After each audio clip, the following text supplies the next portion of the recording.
Welcome, Andre. Thank you for coming to be with us today. Thank you for having me.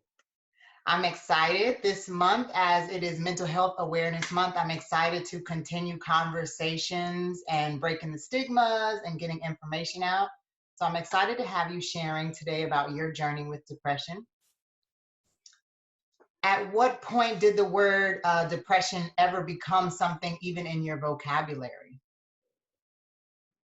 I think it really started to make sense to me in terms of the mental challenges that I had when I was in my early 30s. Okay. Just I didn't realize I was depressed.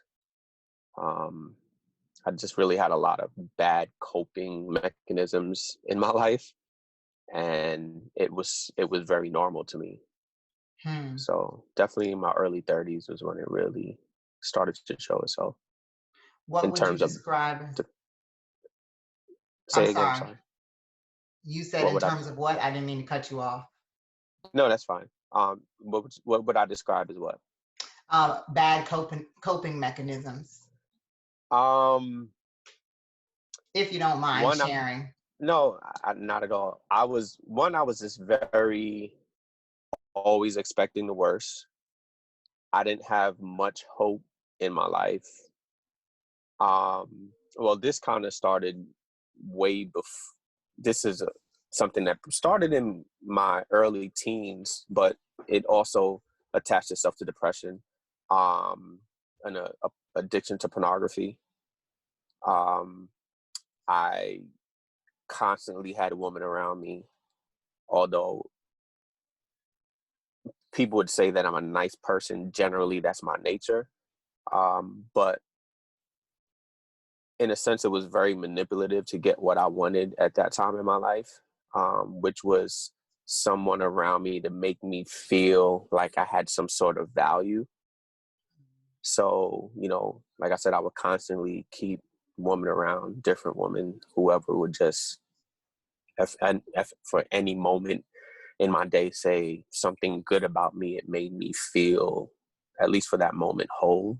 It's almost like how you hear alcoholics sometimes deal with their issues. They stay intoxicated so they don't actually have to face what's real. Right. But it once you sober up, it's there again. So you need to drink again. That's how it transpired in my life in terms of women. It was like, well, if one left, she went home, reality is here again. So somebody else needs to come. So it was a Mhm. really not one of my proudest moments in my life, to say the least. Well, first of all, I want to say thank you for sharing.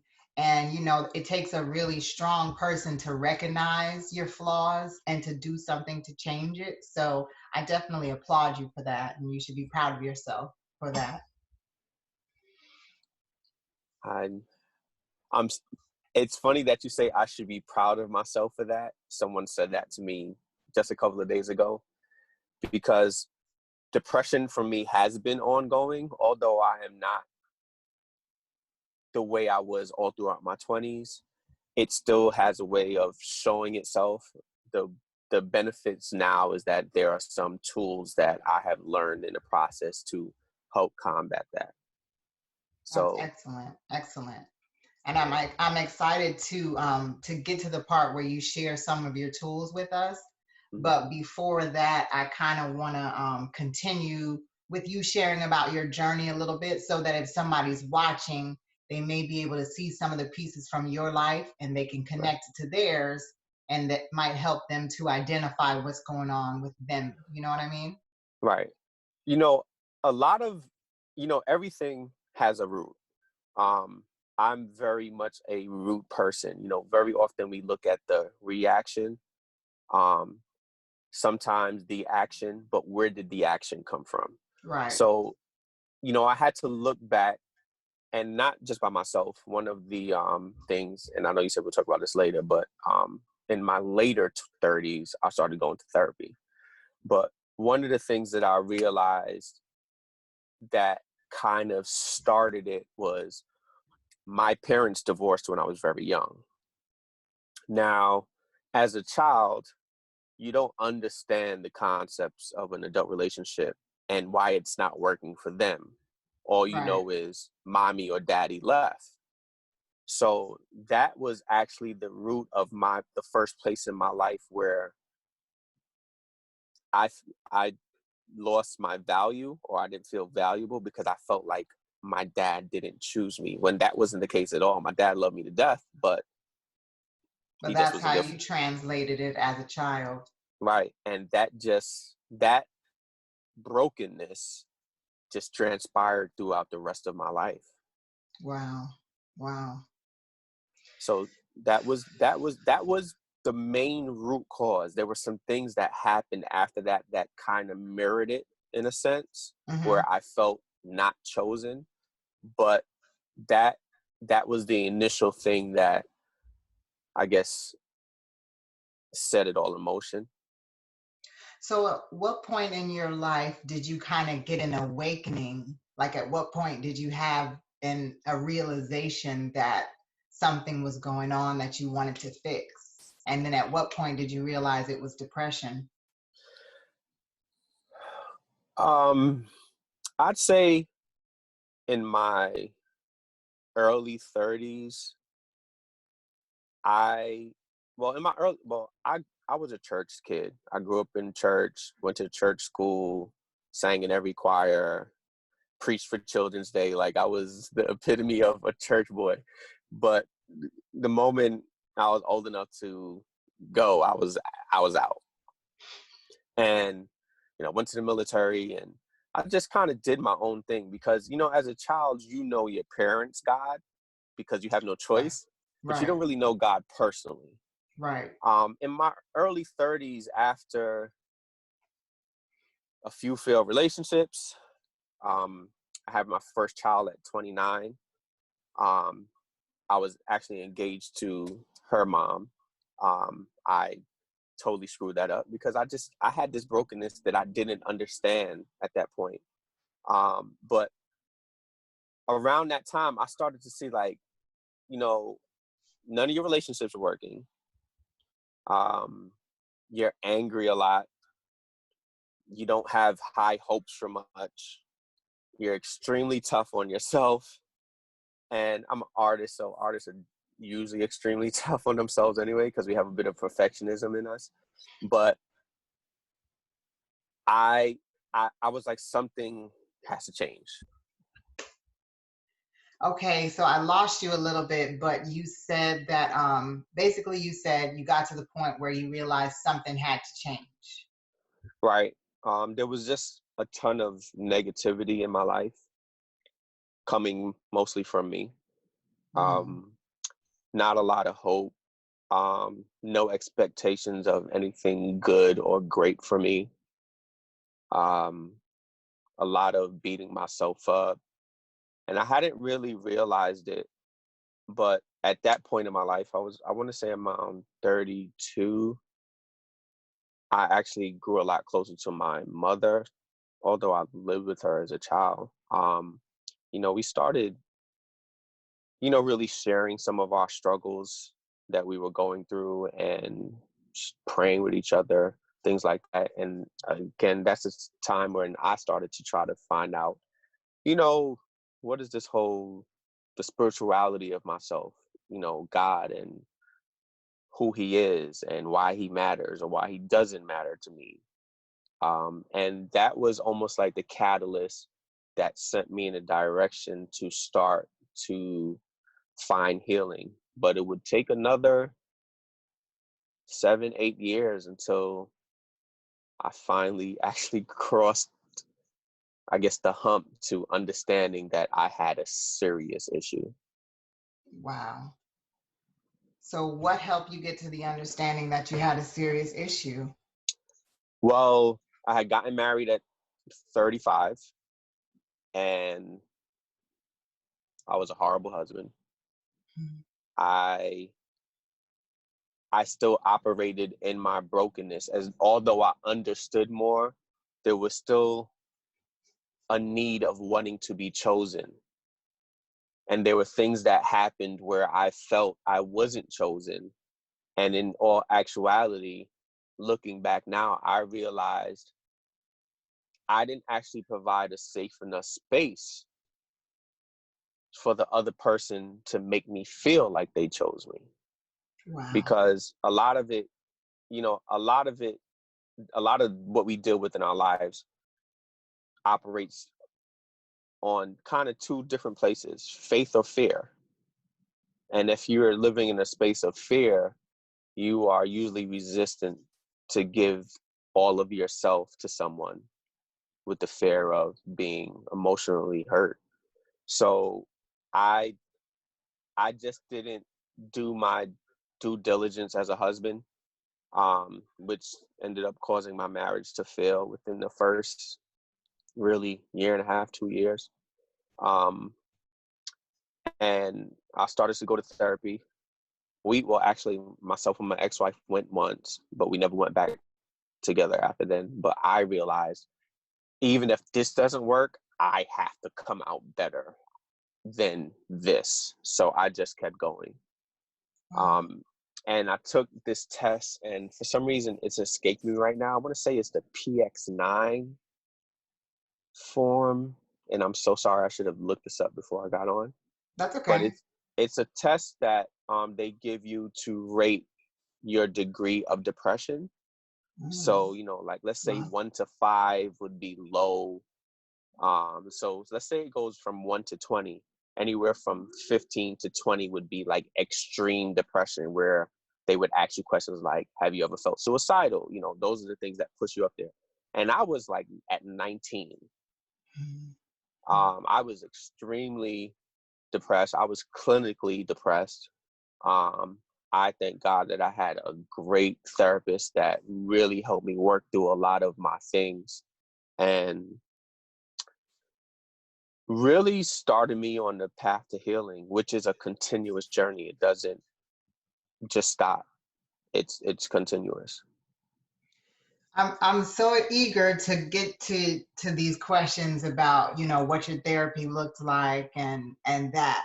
But before I jump there, I want to ask you, how would you say depression affected your life as a whole? When you look back at your life, how would you say? Um, well, I just named one. It was a part of what ruined my marriage. Um, Were you it's suicidal at any point? I was I was um, I well I definitely had some thoughts of what if I just wasn't here anymore. Right. Um, Never like came up with a whole plan. There were times in my life that I did after my divorce that I did because I felt extremely broken and like I failed again at something.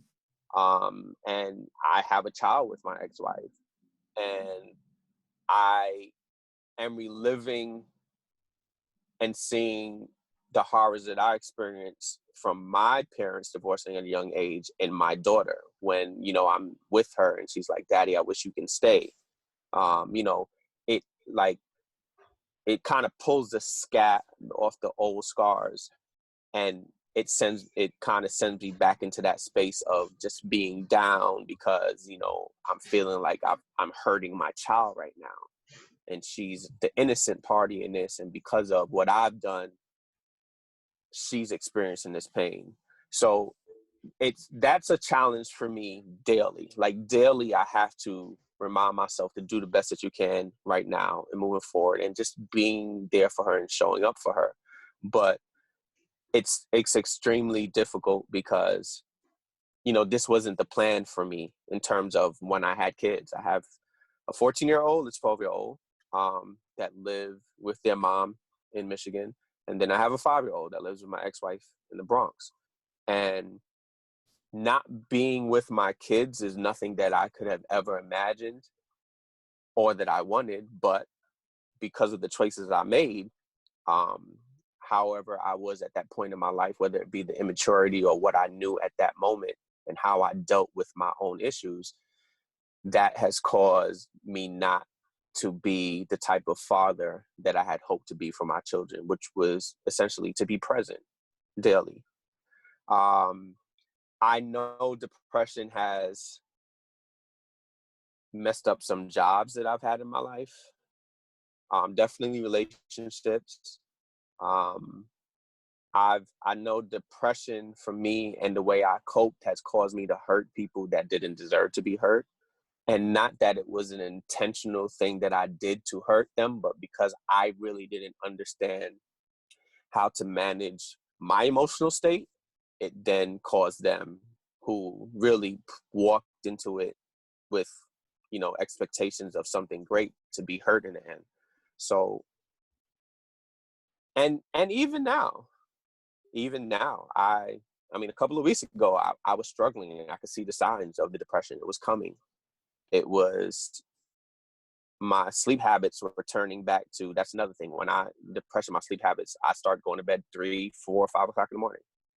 I can totally And relate. and that's literally, and especially right now, because I'm in the house, because I can't go to work. So it's like, well, I don't have to get up early for work in the morning, and I'm just 3 o'clock, 4 o'clock. I'm just getting in the shower to go to bed. Like it. So I can it's, totally relate. and on so many different levels, it has kind of, I want to say, put my life at a standstill. I understand now that a lot of what I have gone through is really for someone else who's coming behind me. But there's also a part of me that's like, man, I may have been so much further along in my life with my goals and my dreams had I seen this thing earlier and done the necessary things to find healing. But I can't cry with spilled milk. I can only do Right. the best that I can Yeah. right now with what I have. Yeah. And that's why I think it's so important to share about it, because that's how I feel. I don't know if I think I may have told you that I battle depression also. I'm not sure if I did, but that's something that I think about like every other day, is like, how much this thing actually affects my life. Where could I be if I wasn't affected by it? Right. So I'm just constantly trying to figure out a way to manage it, ways to manage it. And then I'm constantly asking myself if I need to do more to manage it. But that's one of the reasons I like getting these videos out, because there's other people that could be going through it. They have no idea what they're battling, and they just think something's wrong with them, and they don't know what's happening, and they don't know that there's another way, Right. that there's a light at the end of the tunnel. So I'm very appreciative of you being on here, sharing so transparently, and that hopefully somebody else can be helped. You And know, I want to touch on something you just said. And you said, and feeling like something's wrong with them. And I think that is one of the root causes of people not wanting to reach out for help, um, for staying in the space that they're in. There's actually nothing wrong with you. Life experiences at times can be extremely challenging, and we don't always know the answers on how to navigate through it. So, it's kind of like when you say therapy to people, that word usually means something's wrong with me, so I need to go speak to somebody. And I don't agree with that at all. I think therapy, nothing has to actually be wrong with you, but it causes you to think differently and ask different questions about some of the things you've done in your life, or are doing in your life, so that you can make better decisions. You can find healing. You can find peace in your life that you may not by just holding it all in. So, I definitely like to encourage people and tell them, yeah, you may have a lot of challenges, but there's nothing's wrong with you. Because when you use that phrase, it sounds so negative to people, right, and right, and it's almost like a defeat on top of a defeat. Like a punch in the gut. It's like, man, I'm struggling here, and you just told me something's wrong with me. Right. Um, And so then we look at ourselves as failures, you right, know. And right, then when you battle depression, there's already like a hopelessness that can come with that. So, like you said, you're like adding defeat on top of defeat. And then that leaves you in like a state of paralysis because now you can't move forward to get the support or help you need because you don't feel like you deserve it. You beat up on yourself so bad that now you can't move forward, which is a right, part of the issue with depression. So, if somebody is feeling that way, they shouldn't beat up on themselves for feeling that way, but they should understand that there is a better way. right, Sometimes when I'm interviewing people, I will ask them like, how will they explain it to an 8-year old? Like, how would you explain depression? And I was just thinking about it in general, and I was thinking, like, if I was telling a kid something about a video game, like if you had a video game, a PS4 or Xbox One or something like that, and there was a missing part or there was a piece that was kind of, it had an issue turning on and off or something, it got stuck. right, You're not going to want to throw out the whole game console. You're not going to be like, oh, this console is garbage or whatever. You're just going to be like, I just need to fix ABC and get it back going and it'll be fine, you right, know? And I think, I don't know, if I gave that analogy the way I wanted to, but if we kind of think about not throwing out the whole baby with the baby with the bath bathwater. water. You Yeah, know what I mean? If you think about something that you have that's important to you, be it your phone, be it an Xbox, be it your laptop, that just has a couple of little glitches, you're not going to think that there's something so wrong with it. You're just going to right, fix the glitches and keep going, right, you know? And I think that that's how we should feel kind of about maybe depression, that it's a glitch that needs to be fixed, but there's nothing wrong with the package. right. You know, I think one of the reasons a lot of us don't even get to the glitch part is that on top of the pressure we put on ourselves, society in and of itself puts a certain amount of pressure on you. And especially now, living in a social media age where everybody posts the best, the Right. good, the Yep. happy, the best Yep. picture you took, knowing you took 800 pictures to pick 2 pictures out. But, Exactly. Yep. you know, so to being a space where you feel like, oh God, like I can't do this. And what social media does, it causes us to compare. It just does. And it's just like, I feel like this and my homegirl's on vacation. Like, Right. Right. so we don't even, we can't even compartmentalize that it's really just a glitch. Right. Our life is still good. There's still Right. tons of things for us to be grateful for. I woke up this morning, had some food to eat. Um, I'm not sleeping on the street. I have a job to go through. It might not be the job I want, but at least I can pay some bills. Um, my kids are healthy or whatever it is. Um,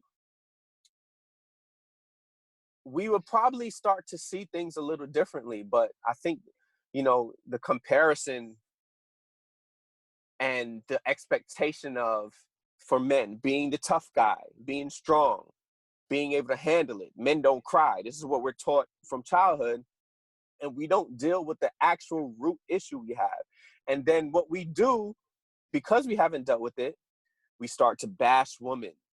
We start to just, be disrespectful in our operation.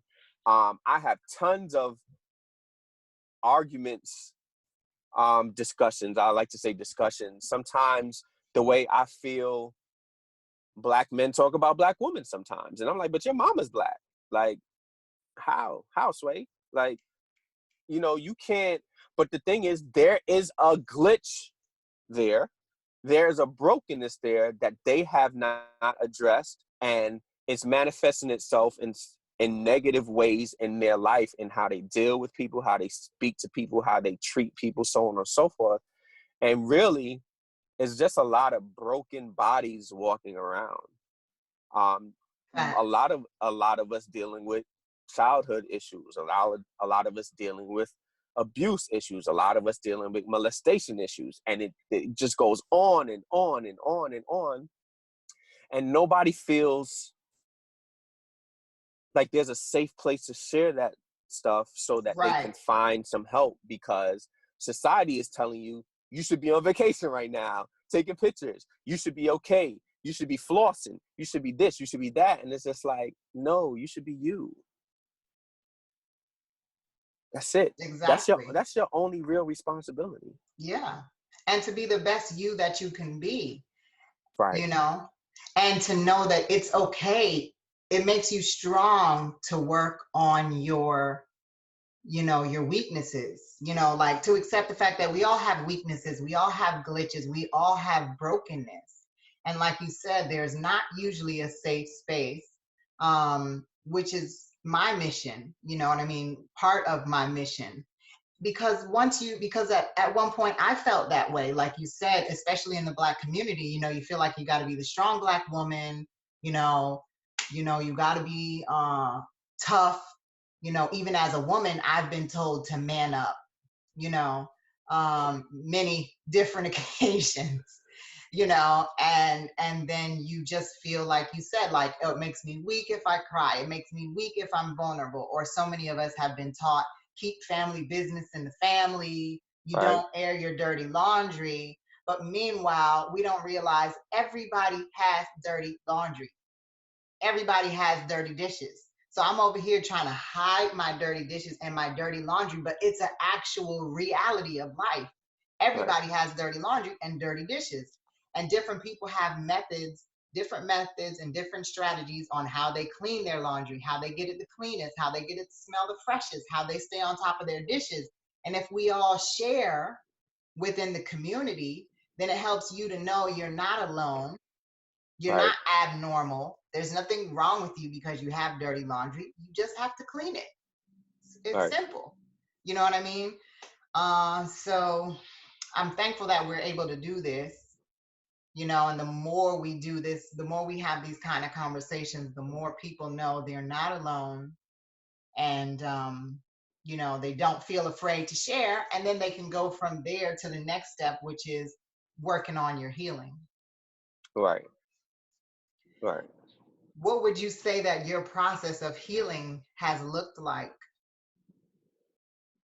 Well, therapy was my first start. Um, just really getting a better insight of who you are and seeing yourself for who you are, and not based on some standard that someone has put in front of you. For me, there were some things I had to do to, I guess, help me through the process of depression if I saw it showing up again. Um, Exercising, going for a walk, whatever it is. Writing, I like to write. Sitting down and writing. What did you say Finding right before like, the writing? Because we got interrupted a little bit. Can you hear me? so just yes, I can. Okay. Yeah, so just getting your endorphins going, exercising, whether it be going for a jog or even a walk or lifting weights, whatever it is, it it helps your mood. Um, Trying to get better sleep, it helps your mood. Sure Um, does.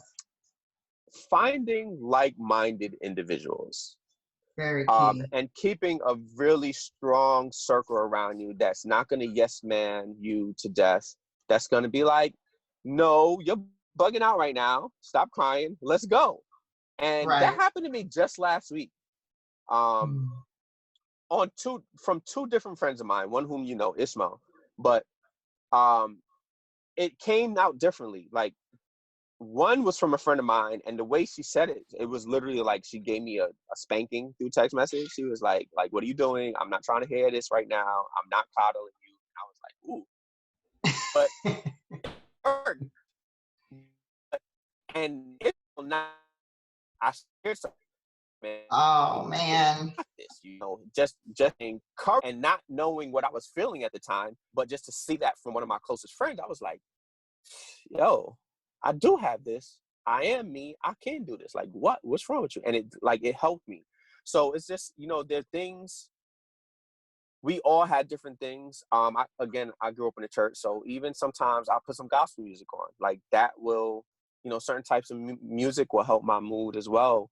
It will help me feel more thankful and grateful. That's one of the things gospel music does for me, because in terms of thinking that there's this man who died for me, the sinner that I am, the grace that surrounds that, I'm like, man, yo, that's like real love. Somebody like really, really loves me. And that in turn starts to change how I feel inside. Like, you are worth something. Like, this man gave his life for you. Even when you spit in his face tons of times, he still thought you were worth it. Like, that's such a special type of love. That's a whole other conversation. But I think a lot of some of my depression came from a space of not understanding what love was either, and not being able to accept love. That's another thing that depression did. Um, Therapy for me, one of the main things therapy showed me is that I had dealt with the feeling of rejection my entire life. So in my life, I always did things wanting people to choose me. But the flip side of this, and it's funny, when my therapist said this, I was just like, oh, wow. He was like, and what did you do when they chose you? You sabotaged a relationship. And I had to think back, and I was like, yeah, I did. And he was like, because you never, even though you wanted to be chosen, you never really saw your true value. You didn't feel that you deserved to be chosen. Wow. And I was like, oh, I was just like, wow. And so in looking back, I realized my depression, although my depression was rooted in feeling not chosen, when I would be chosen, I would sabotage it because I never really understood my value, because I never really understood how loved I was. And that's why finding who God was in a spiritual sense started allowing me to see myself through God's eyes, not society's eyes, not through my own eyes. And that is also one of the things that I have to focus on in terms of when I feel the depression coming on. Like, you're still God's child. He still loves you. He still woke you up this morning. I'm an eater. Everybody that knows me is I'm an eater. So when I eat, I'm like, thank you, Lord, for these Oreos. You're so good, God. But it really comes down to the space of, and it's funny, my father shared with me a couple of years ago, and it just stuck with me. He's like, when you're going through those things, focus on that one thing that brings you some sense of joy. To hear my daughter laugh makes me feel so good. My father, who was from Trinidad, was like, when I have a mango, I am so happy. He's like, as small as that may seem to someone, when you start focusing on those things, you'll realize, one, how truly blessed you are, and that you don't have to stay in that space, because there is some good in your life. Even though there may be tons of bad things happening right now, there's still some good, and you're still worth it. Because a lot of our depression, I believe, comes from a space of worth. I agree. I can agree. So I always, if I can on any level, here's the other thing that helps in depression: giving. I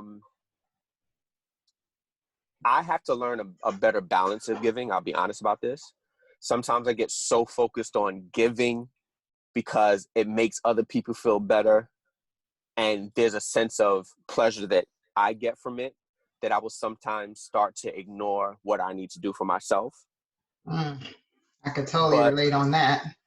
but it is better to give than to receive. I mean, we all like to receive too, and that's the thing. Even in giving, there has to be a level of reciprocity.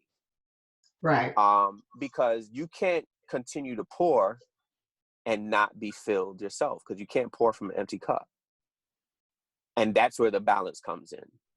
It's nothing wrong with giving, but make sure you take the time to fill yourself as well. And that For means, sure.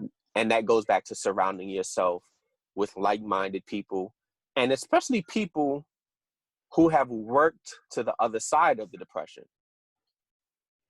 Because if you're talking to someone who have not overcome their issue in any sense, then you both are in the same place. So Right. um, you have to make sure you surround yourself with the right person or people who will help you get to the other side, because that's the goal. We want to get to the other side, because then once we get to the other side, then we can bring somebody to the other side with us.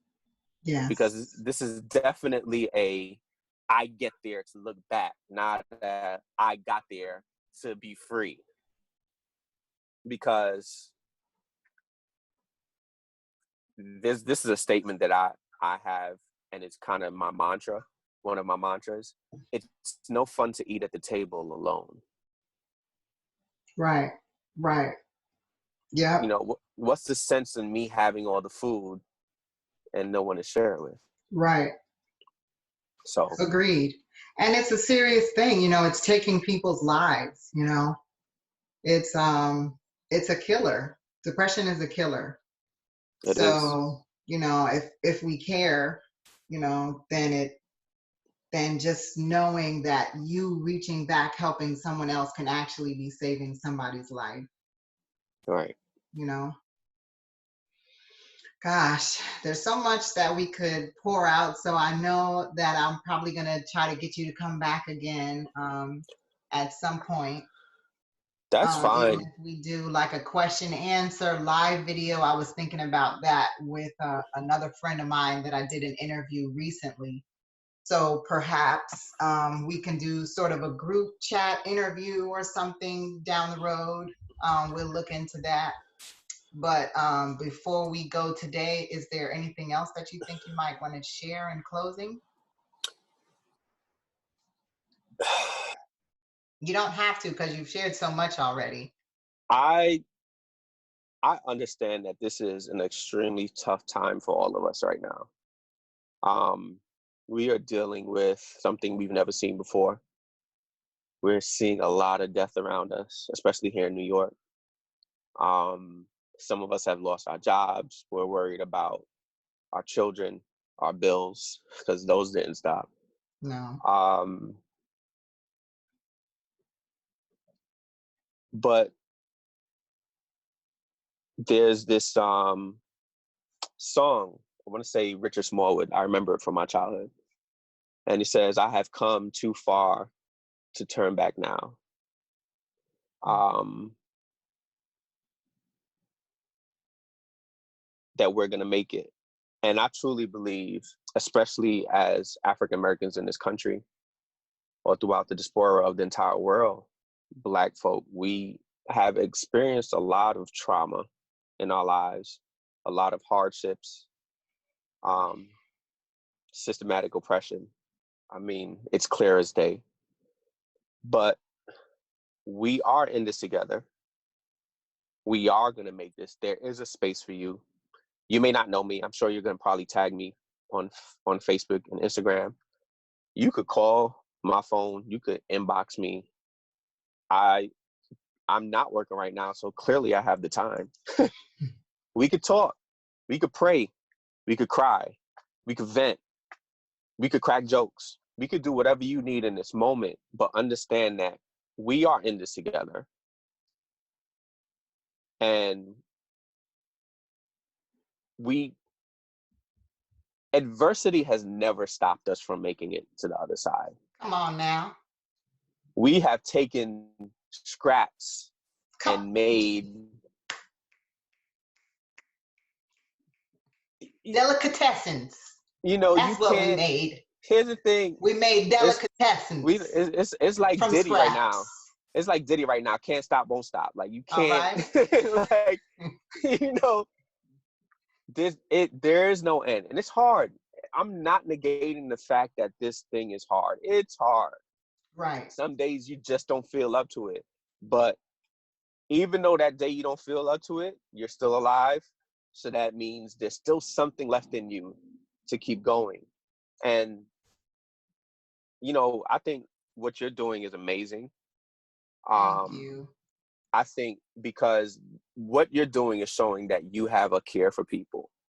Um, Thank you. and what you're also doing is showing that you have been through some stuff and you want to help someone else through it because you don't want them to feel the level of pain that you have felt. And I really applaud you for that. My first time meeting you is when you had your um, one man play downtown by Bam. And it was so, the transparency, the honesty, the just, wearing your heart on your sleeve was so dynamic to me. And I hadn't known you before then. Um, and then it just turns out that we both worked in the same industry at some point in our lives. And it was a blessing. And I would say and encourage you to continue to be a blessing. And even if it's just one, we're going to help somebody.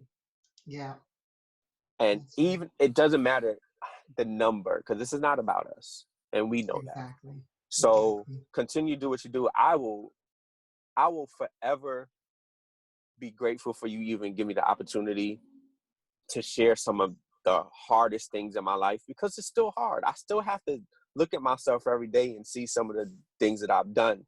But like you said earlier, I have to at least applaud myself for going to help and trying to make the necessary, not trying, but making the necessary changing. Just do it. My Ishmael says this all the time. He says, Nike, just do it. There's no try, there's do. And doing what is necessary to be better, not only for myself, but for my brothers and sisters that are out there, for my children that are coming up, and for the world and the community on a whole, because we're in this thing together. Yes, we are. Yes, we are. Um, so I just want to say thank you. Um, However I can help, you got the Thank number. you. Thank you. Well, thank you so much for making yourself transparent to everybody and for making yourself available for people to reach out to you. That's a blessing. And like you said, even if it's one person, every life matters. Yes. And that's what we're here for. And we really stand behind that. We're happy to take out the time and the energy because, like you said, I don't want people to suffer in silence the way I have. You know what I mean? Yeah. And it's been people that were around me that loved me, that were honest with me and transparent, that helped me to know I wasn't alone, that gave me verbal spankings, you know what I mean, that prayed for me, laughed with me, cried with me. It's been those people that helped me make it through the dark times. So Right. I want to be able to be that for someone else. And everybody that's shared, they all feel the same sentiments. So thank you, Andre. I really appreciate you. You're welcome. You enjoy the rest of this rainy day. Thank you. You do the All right. same. And we're signing off for now. All right. Bye.